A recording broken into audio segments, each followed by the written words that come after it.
আসসালামু আলাইকুম প্রিয় শিক্ষার্থী বন্ধুরা, আইসিটি সাবজেক্ট হবে এখন সবথেকে সহজ উপায়ে। আজকে আমি তোমাদেরকে দেখাবো হেক্সাডেসিমালের যোগ সবথেকে সহজ উপায়ে কিভাবে করা যায় এবং হেক্সাডেসিমাল সংখ্যাগুলা কোন জায়গায় আমাদের এমসিকিউতে আসে এবং সেগুলো কিভাবে কম সময়ে সমাধান করতে হবে। তো চলো দেখা যাক। হেক্সাডেসিমালে যোগ করার আগে আমরা একটু রিমাইন্ড করে দিই যে আমাদের বাইনারি সংখ্যার যোগ, অক্টাল সংখ্যার যোগ যেভাবে আমরা করে এসেছি, যেভাবে আমরা দশমিক সংখ্যার যোগগুলো করি অ্যাজ ইউজুয়াল যে অঙ্কগুলো, সেই নিয়মটি আমরা হেক্সাডেসিমালেও প্রয়োগ করব।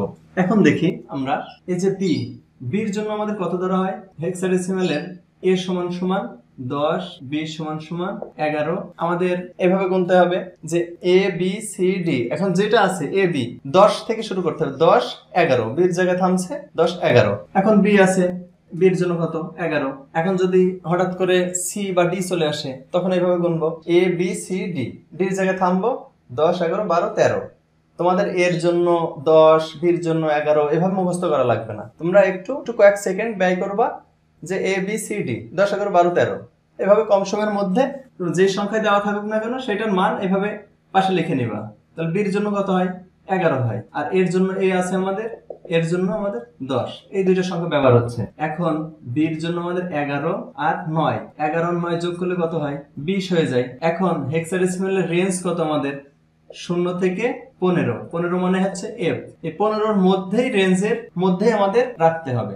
যখনই আমাদের 15-র উপরে চলে যাবে তখন আমাদের হেক্সাডেসিমালের বেস 16 দ্বারা বিয়োগ করে ওই রেঞ্জের মধ্যে আনতে হয়। আমরা আগে দেখে আসছি বাইনারির যোগ এবং অক্টালের যোগ, আমরা সেম নিয়মটি এখানে প্রয়োগ করব। এখন দেখি আমরা 11 আর 9 কত হচ্ছে 20 হচ্ছে। এখন আমরা কি করব, এই যে 20 মাইনাস এই 16 দ্বারা আমরা কি করব বিয়োগ করে নেব।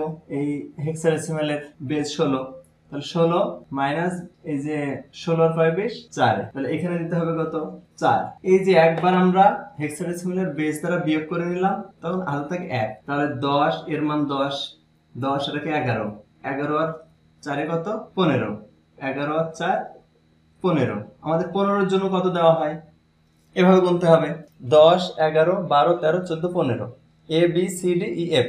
তাহলে 15-এর জন্য আমাদের এফ দেওয়া হয়, এফটা দিলাম।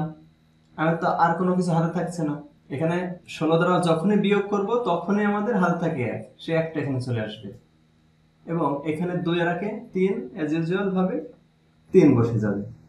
এখন আসি আমরা এই যে হেক্সাডেসিমালের যোগটা এইচএসসি আইসিটি তে কোথায় প্রয়োগ করতে হয় বা কোথায় আসে। এখন এমসিকিউ তে আমাদের সাধারণত এগুলো দেখা যায় যে এর পরবর্তী সংখ্যা কত, এর এইভাবে আরো কিছু আছে 27C, এর পরের সংখ্যাটি কত। তো এখানে কত করে ডিফারেন্স হচ্ছে তাই দেখতে হবে।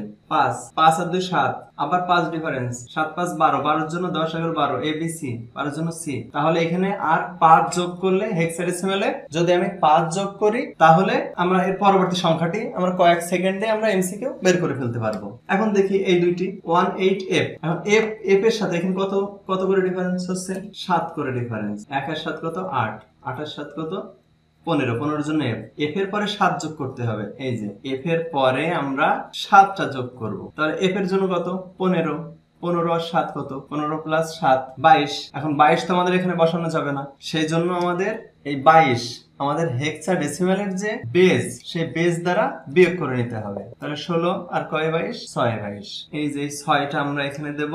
আর এই যে একবার বিয়োগ করলাম সে হাল থাকে 1, সে 1 করতে 1 এখানে বসে গেল। তাহলে এর পরের সংখ্যাটি হবে 16, এটি উত্তর। এই যে 15 আর 7 কত 22, এই 22 তো আমাদের এখানে বসানো যাবে না, সেই জন্য আমরা কি করব 16 দ্বারা বেস দ্বারা বিয়োগ করে নিতে হবে এই রেঞ্জের মধ্যে আনার জন্য, 15-এর মধ্যে আনার জন্য। আর এই যখনই বিয়োগ করব তখনই হাতে থাকে 1, সে একটা এখানে চলে আসবে, তাহলে 1 করতে 1 এখানে বসে গেল, এটাই উত্তর। এবার 27C, এটা সহজে এবার করে ফেলতে পারবা। এখন দেখো 27C, এখানে 5 করে ডিফারেন্স হচ্ছে, সি এর পরে সির সাথে 5 যোগ করলে কত হয়, সির মান কত 12, 10 11 12 এবিসি, আর এর সাথে 5 যোগ করলে কত হচ্ছে 17। এখন 17-এর জন্য তো 17 তো বসানো যাবে না, আমাদের হেক্সাডেসিমালের রেঞ্জ তো 0 থেকে 15 পর্যন্ত, মানে এফ পর্যন্ত। সেই জন্য আমাদের যখনই আমাদের 15-এর উপরে চলে যাবে তখনই আমাদের বেস 16 দ্বারা বিয়োগ করে নিতে হবে। এখন দেখি আমরা 17 মাইনাস 16 সমান কত হয় 1, 16, তাহলে এখানে 1 আর এই যে একবার বিয়োগ করলাম হাতে থাকে 1, সে 1 করতে 1 বসে গেল, তাহলে এর পরের সংখ্যাটি হবে 1 1। তো প্রিয় শিক্ষার্থী বন্ধুরা, আশা করি অনেক সহজে তোমরা হেক্সাডেসিমালের যোগটি শিখতে পেরেছো এবং এই হেক্সাডেসিমালের যোগের যে এমসিকিউ গুলো আসে, যে একটা ধারা দিয়ে দেয় অথবা একটি সংখ্যা দিয়ে দেয়, তারপরের সংখ্যাটি কত, সেইগুলা তোমরা অনেক কম সময়ে কয়েক সেকেন্ডের মধ্যে কিন্তু সমাধান করে ফেলতে পারবে। আশা করি তোমরা এই ভিডিওটি শেয়ার করবে এবং আমার page Sajim sir ICT academy এই পেজের সাথেই থাকবে, যাতে করে নতুন নতুন আরো অনেক সুন্দর ট্রিক্স নিয়ে তোমাদের সামনে আমি হাজির হতে পারি এবং অনেক সহজ উপায়ে কিভাবে তোমরা আইসিটি বিষয়ে ভালো করবে সেই নতুন নতুন টিপসের মাধ্যমে অনেক সহজ উপায়ে তোমাদেরকে আমি শেখাবো। ধন্যবাদ সকলকে আমার সাথে থাকার জন্য। আসসালামু আলাইকুম।